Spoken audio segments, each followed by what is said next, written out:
దేవుని మహాప్రేమను బట్టి ఆయన కృపను బట్టి గత సంవత్సరం క్రిస్మస్ మొదలుకొని ఈ సంవత్సరం క్రిస్మస్ వరకు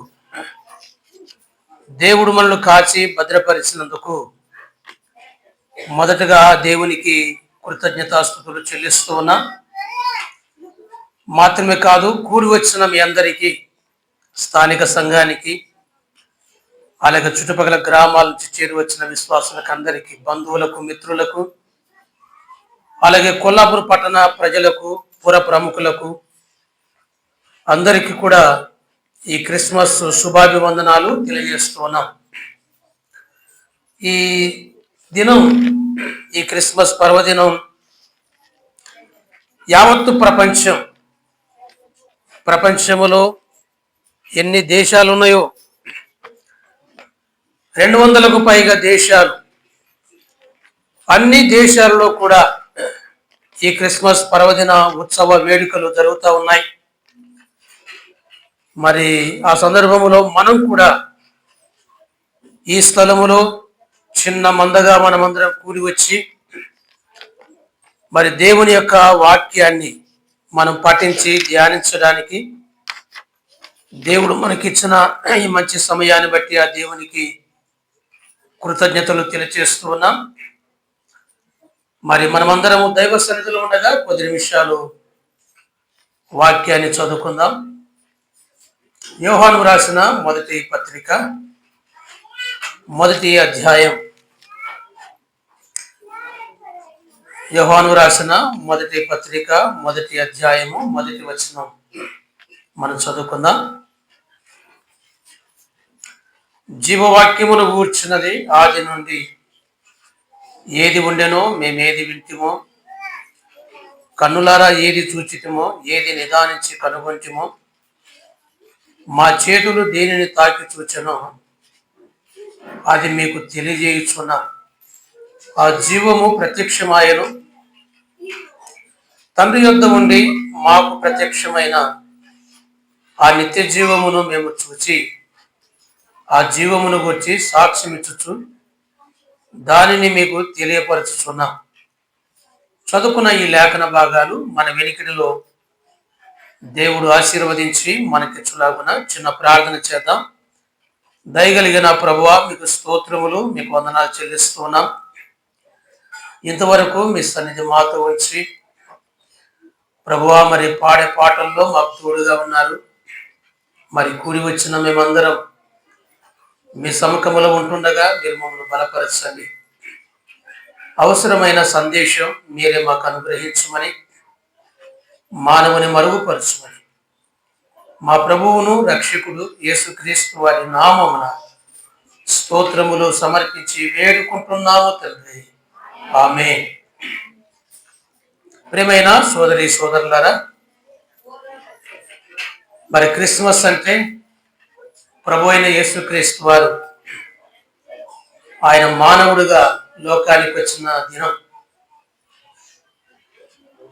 మరి సర్వప్రపంచమంతా ఈ సంగతులు గుర్తిస్తూ మరి ఆయా స్థలాలలో ఈ ప్రత్యేకమైన కార్యక్రమాలు జరుపుతుండగా మనం కూడా ప్రభు సన్నిధికై కూడి వచ్చాం. దేవుని వాక్యములో మనం చూస్తే మన ప్రభువు ఎందుకు ఈ లోకానికి వచ్చాడు,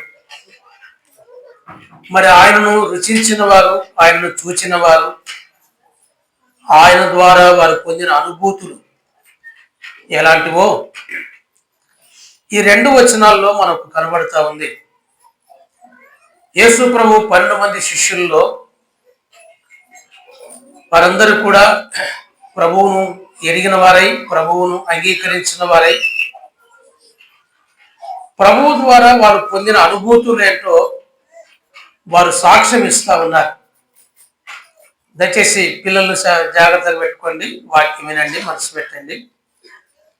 యేసు ప్రభు ఎలాంటి వాడు, ఆయనను వాళ్ళు ఎలా అంగీకరించారు, ఆయన ద్వారా వాళ్ళు ఏం మేలు పొందారు, ఆ సంగతులు సాక్షార్థంగా వాళ్ళు చెప్పారు.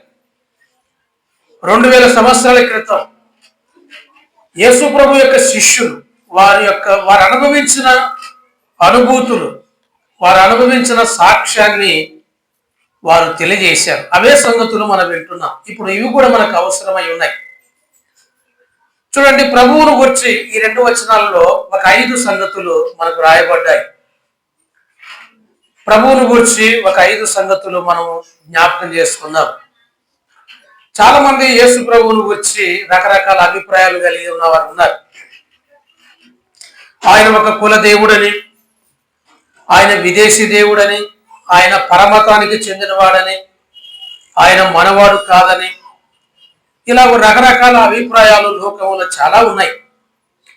అయితే ప్రియులారా, దైవ గ్రంథం బైబిల్లో మనం చూస్తే ప్రభువును గూర్చి ఒక 5 సంగతులు చూడండి.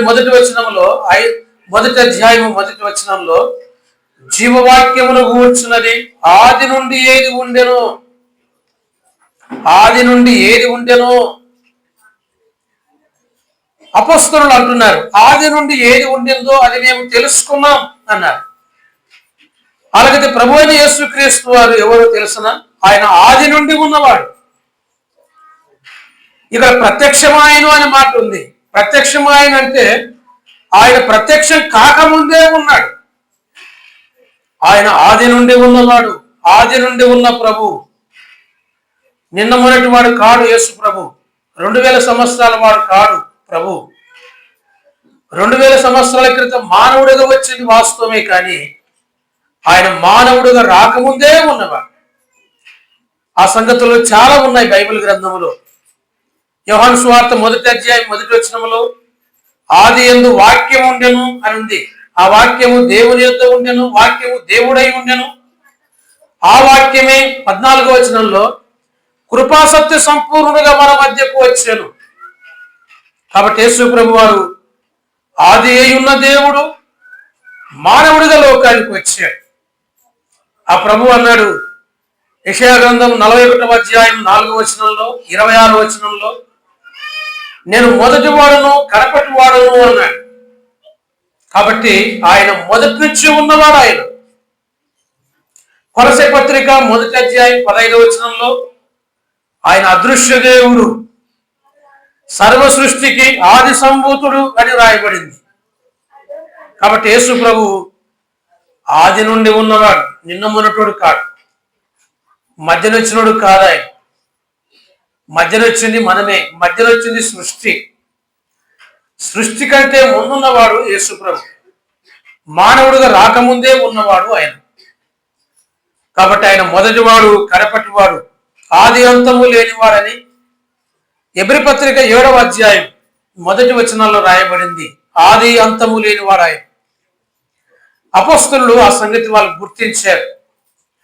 కాబట్టి ఆది నుండి ఉన్నవారిని వాళ్ళు ఎరిగి ఉన్నారు. 2వ మాట చూడండి, 1వ వచనంలోనే యోహాను రాసిన 1వ పత్రిక 1వ అధ్యాయం 1వ వచనంలో 2వ మాట, ఆ మాట వినండి. మేమేది వింటిమో అన్నారు. వాళ్ళు ఏది విన్నారు? ఆ ప్రభువును గూర్చి వాళ్ళు విన్నారు. ప్రభువును గూర్చి వాళ్ళు విన్నారంటే ఆయనను గురించి ప్రకటించారు. అలాగే యేసు ప్రభు ఎవరంటే ప్రకటింపబడిన వాడు. మొదటి మాట ఆది నుండి ఉన్నవాడు ఆయన. రెండవది ఆయన ప్రకటింపబడిన వాడు. ఎంతో మంది ప్రవక్తలు ఆయన గురించి ప్రవచించారు. పాత నిబంధనలో 100,000 సంవత్సరాల క్రితమే ఆయన వస్తున్నాడు, భూమికి భూలోకానికి వస్తాడు వస్తాడు వస్తాడు అని చాలా మంది ప్రవక్తలు ప్రవచించారు. కాబట్టి యేసు ప్రభు ఎవరంటే ప్రవచనానుసారుడు, ఆయన ప్రకటింపబడిన వాడు. తిమోతి పత్రికలు కూడా ఉంది ఆ మాట. మనం చూస్తే తిమోతి 1వ పత్రిక 3:16 చూస్తే ఆయన జనములలో ప్రకటింపబడెను.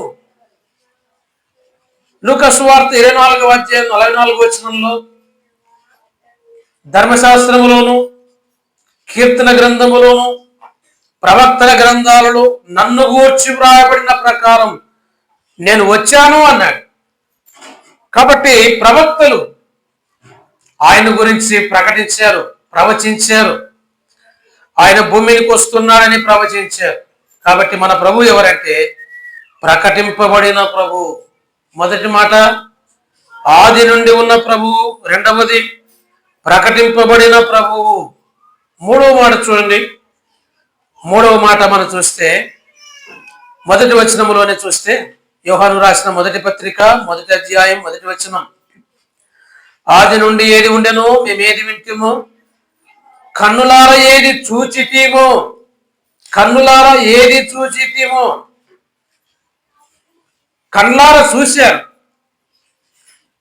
చూశారంటే అర్థం ఏంటి? కనబడాడు, కనబడినవాడు కాబట్టి చూశారు. కాబట్టి మూడవ మాట చూస్తే మన ప్రభు కనబడినవాడు. ఒకప్పుడు ఆయన అదృశ్యుడు. కొలసీ పత్రిక 1వ అధ్యాయం 15వ వచనములో ఆయన అదృశ్య దేవుడు అని రాయబడింది. ఆయన అదృశ్యుడు, కనబడని వాడు. కానీ 2000 సంవత్సరాల క్రితం మనకు మానవుడిగా ఆయన కనబడ్డాడు. దేవుడే మానవుడిగా దిగి వచ్చాడు. దేవుడే లోకానికి దిగి వచ్చాడు. ఏ రూపంలో వచ్చాడు? ఏ రూపంలో అండి? పాము రూపంలో రాలే, జంతువుల రూపంలో రాలే, ఆయన పురుగుల రూపంలో రాలే, చెట్ల రూపంలో రాలే. దేవుడు వచ్చింది స్వయాన మానవ రూపంలో వచ్చాడు. కాబట్టి ఆయన సంపూర్ణమైన మానవుడు. ఆయన కనపడ్డాడు. యోహాను సువార్త 1వ అధ్యాయం 14వ వచనంలో కృపా సత్య సంపూర్ణుడుగా ఆయన మన మధ్య నివసించును, మన మధ్య నివాసం చేశాడు ఆయన. కాబట్టి మూడవ మాట ఆయన కనబడిన ప్రభు.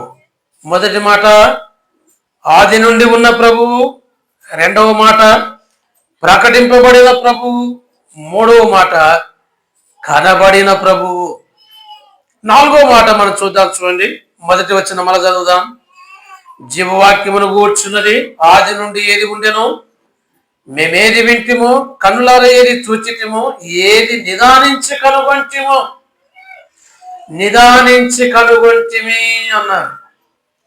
నిదానంగా, నిదానంగా అంటే చూచి చూచి చూచి అంటే ఏంటి? దాని అర్థం పరీక్షించి, పరిశోధించి, మంచా కాదా, మంచా కాదా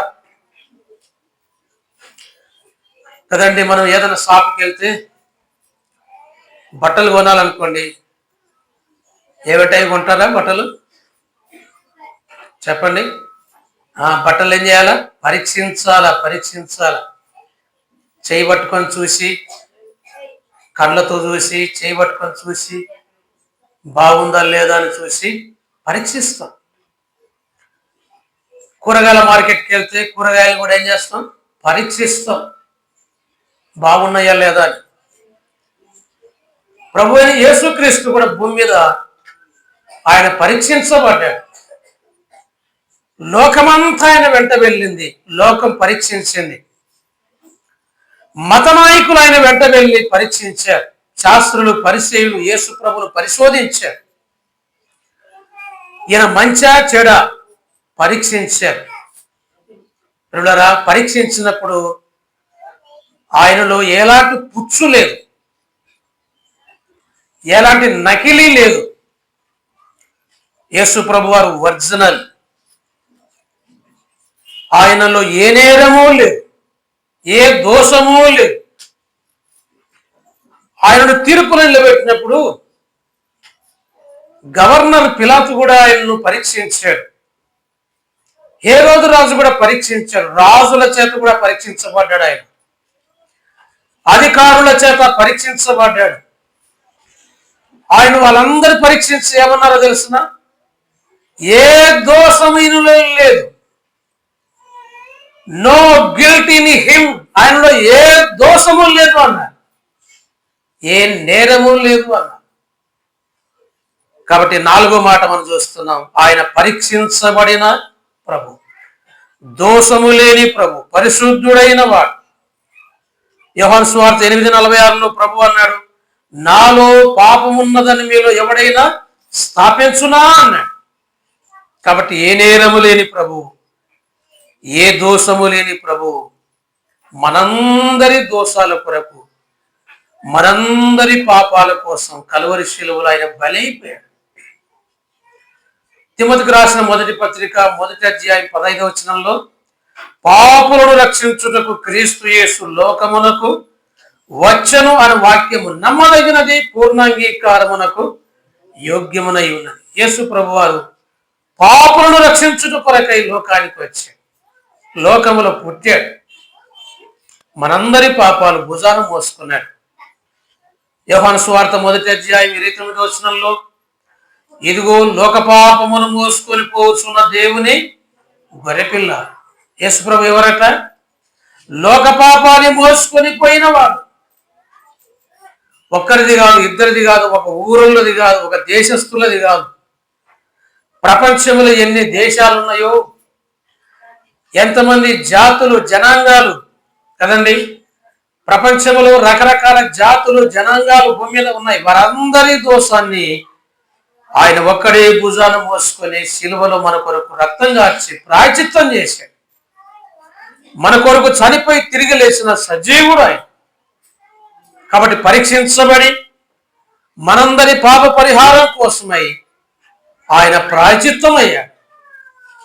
ఇది ప్రభువులో ఉన్న ప్రత్యేకత. ఆయన సజీవుడు, ఆయన మరణాన్ని గెలిచి లేచినవాడు.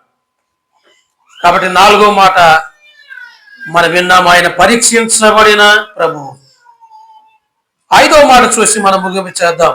5వ మాట చూడండి, మొదటి వచనంలోనే, యోహాను రాసిన మొదటి పత్రిక మొదటి అధ్యాయం 1వ వచనంలో, జీవవాక్యమును గూర్చినది ఆది నుండి ఏది ఉండెనో, మేమేది వింటిమో, కనులార ఏది చూచితిమో, ఏది నిదానించి కనుగొంటిమో, మా చేతులు దేని తాకి చూచెనో అది మీకు తెలియజేయుచున్నా.